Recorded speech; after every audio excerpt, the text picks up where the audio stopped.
Assalamualaikum warahmatullahi wabarakatuh. Halo para pendekar imajinasi dimanapun kalian berada. Selamat datang di channel AF Digital Art Studio bersama dengan saya Al-Faruqi. Nah, kita akan melanjutkan pembahasan yang lalu seputar tutorial dasar Adobe Photoshop. Yang lalu kita sudah membahas pengenalan Photoshop, maka sekarang kita akan belajar memulai menggunakan aplikasi Photoshop. Bagi teman-teman yang belum subscribe channel ini, silakan diklik dulu tombol subscribe-nya agar teman-teman tidak ketinggalan informasi seputar tips dan trik serta tutorial digital art di channel ini.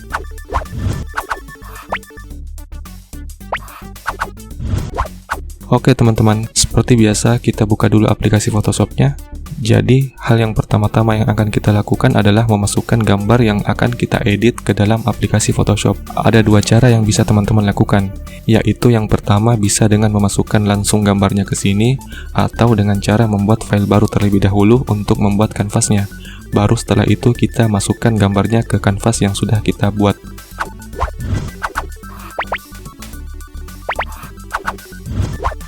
Oke, kita mulai dengan cara pertama. Kita cari dulu gambar apa yang akan kita masukkan untuk diedit, kemudian tarik dan lepas gambarnya ke sini. Nah, gambarnya sekarang sudah berada di sini. Tapi gambarnya ini sebenarnya belum bisa kita edit karena di sini ada icon gembok yang artinya gambar ini dalam keadaan terkunci. Jadi, setiap kali kita memasukkan gambar pertama kali ke dalam Photoshop secara langsung, maka secara otomatis gambar tersebut akan menjadi layer background yang terkunci. Dalam kondisi seperti ini, tentu kita tidak bisa menghapus backgroundnya atau menggesernya karena masih terkunci. Kalau kita geser, maka akan muncul peringatan seperti ini. Nah, untuk mengatasinya adalah kita harus duplikat dulu gambarnya dengan cara menarik gambarnya ke arah icon new layer seperti ini. Kemudian lepas. Maka secara otomatis gambarnya terduplikat dengan nama background copy dan posisinya berada di atas layer utama atau layer background. Layer yang sudah kita duplikat ini sekarang sudah bisa kita edit. Selanjutnya kita akan membuat layer baru di antara kedua layer ini. Jadi ini bisa kita nonaktifkan saja untuk sementara karena layer background ini hanya backup saja jika sewaktu-waktu kita butuhkan kita bisa duplikat lagi sesuai kebutuhan kita. Sekarang kita pilih layer backgroundnya karena kita akan membuat layer baru di atasnya. Kemudian klik icon new layer. Nah, maka akan muncul layer baru di antara layer background dan layer background copy. Di layer ini, teman-teman bisa menambahkan warna sesuai keinginan teman-teman. Nah, kemudian di layer background copy, karena layar ini sudah tidak terkunci, maka gambarnya sudah bisa kita geser. Dan gambar ini juga sudah bisa kita hapus menggunakan eraser tool. Intinya, kalau layarnya terkunci, kita tidak bisa melakukan apa-apa terhadap layar tersebut.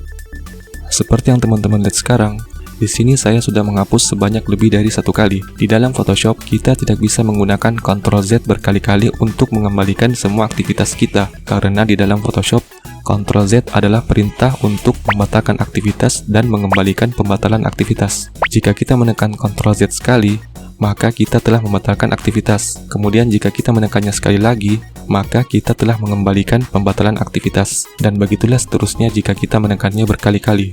Lantas, bagaimanakah cara membatalkan semua aktivitas kita secara kontinu? Caranya sangat mudah. Kita buka panel history. Nah, disinilah tersimpan riwayat aktivitas kita.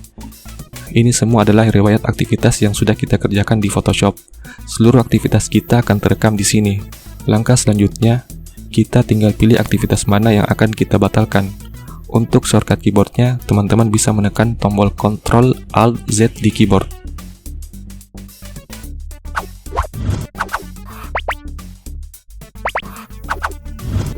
Oke, sekarang kita pakai cara kedua.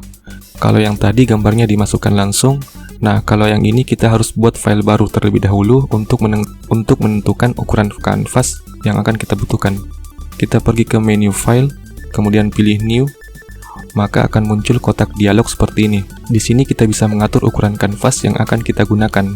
Saya akan jelaskan apa saja yang ada di sini. Yang pertama, ini adalah nama file. Jadi di sini kita bisa mengisi nama file sesuai proyek yang akan kita buat.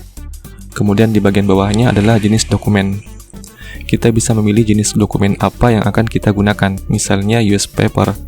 Kemudian di sini kita bisa memilih ukuran kanvas dari US paper. Kalau teman-teman mau pakai ukuran A4, jangan cari di US paper karena ukuran A4 adanya di international paper.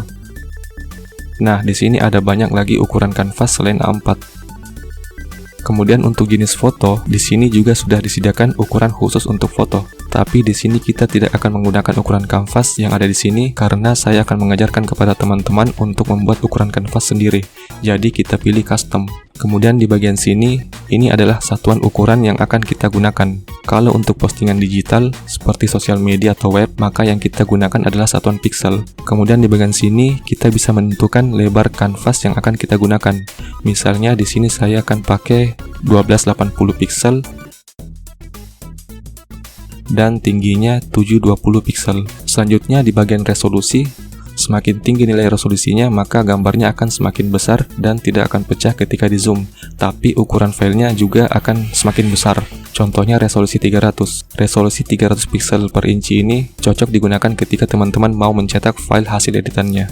Nah, kalau cuma untuk di-share ke sosial media, resolusi yang paling sering digunakan adalah 72 pixel per inci.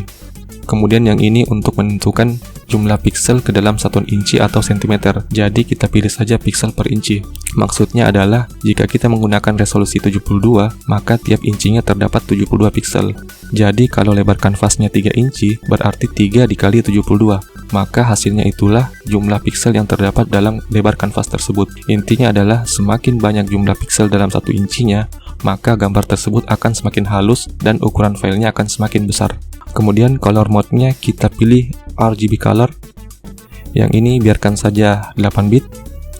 Selanjutnya yang di bagian bawah sini kita biarkan saja seperti ini. Di bagian sini kita bisa pilih warna background yang kita inginkan. Di sini ada beberapa pilihan background, jadi terserah teman-teman mau pakai warna background apa. Tidak usah khawatir kalau salah memilih warna, karena nanti di proses pengeditan warna backgroundnya masih bisa kita ganti sesuai keinginan. Nah, daripada pusing memikirkan warna, mending kita pilih saja transparan alias polos tanpa warna. Jika sudah, kita pilih OK. Nah, seperti yang teman-teman lihat, beginilah tampilan kanvas yang sudah kita tentukan mulai dari ukuran, resolusi, hingga warna backgroundnya. Di sini terdapat banyak sekali kotak-kotak kecil seperti pola papan catur yang berfungsi sebagai penanda bahwa kanvas ini transparan. Jika kita perhatikan di panel layer, di sini terdapat satu layer transparan. Sekarang kita akan masukkan gambar ke dalam kanvas yang sudah kita buat. Nah, kebetulan gambar yang saya masukkan ukurannya lebih kecil daripada ukuran kanvasnya, maka kita harus sesuaikan dulu ukurannya. Kita bisa menekan tombol Alt dan Shift secara bersamaan dan sambil ditahan kemudian kita tarik seperti ini. Sebenarnya cara memasukkan gambar seperti ini sangat tidak disarankan jika gambar yang dimasukkan ukurannya lebih besar daripada ukuran kanvasnya, kecuali gambarnya sudah dalam bentuk PNG tanpa background, hanya objeknya saja, maka itu tidak masalah. Di video yang lalu sudah saya jelaskan alasannya kenapa, jadi bagi teman-teman yang belum nonton videonya silahkan ditonton dulu. Videonya ada di pojok kanan atas atau bisa juga dilihat di deskripsi video ini. Di bagian panel layer, tadi di sini ada layer transparan dengan nama layer 1, sekarang berubah menjadi layer sesuai dengan nama gambar tersebut. Kemudian di sini ada icon kecil yang menandakan bahwa layer ini adalah layer Smart Object. Seperti yang sudah saya katakan tadi, bahwa cara memasukkan gambar seperti ini tidak disarankan jika gambar yang dimasukkan terlalu besar. Maka cara yang paling bagus adalah gambarnya kita bawa ke sini, bukan di sini. Jadi gambarnya kita bawa dulu ke sini. Nah, maka gambarnya terbuka secara terpisah. Disinilah sebaiknya kita menyeleksi gambarnya, kemudian nanti kita akan pindahkan ke kanvas yang sudah kita buat tadi. Tapi ingat, ini berlaku jika gambar terlalu besar dan gambar tersebut butuh proses seleksi seperti menghilangkan backgroundnya untuk diambil objeknya saja. Sebagai contoh, saya akan mengambil bunganya saja dan menghapus bagian daunnya. Setelah itu kita pilih Move Tool untuk memindahkan objeknya, kemudian kita tarik ke kanvas yang sudah kita buat tadi. Nah, kira-kira seperti inilah hasilnya. Jika kita lihat di panel layer, di sini ada layer dari objek yang sudah kita pindahkan tadi. Posisinya ada di atas layer pertama.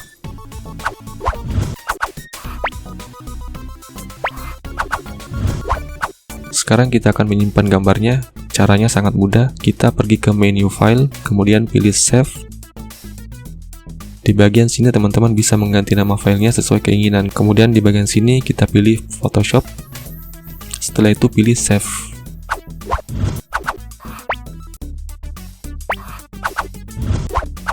Untuk membuka file yang sudah kita buat, silakan pergi ke menu file, kemudian di sini ada open recent.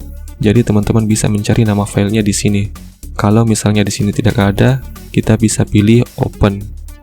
Nah, silakan teman-teman cari filenya kemudian klik 2 kali.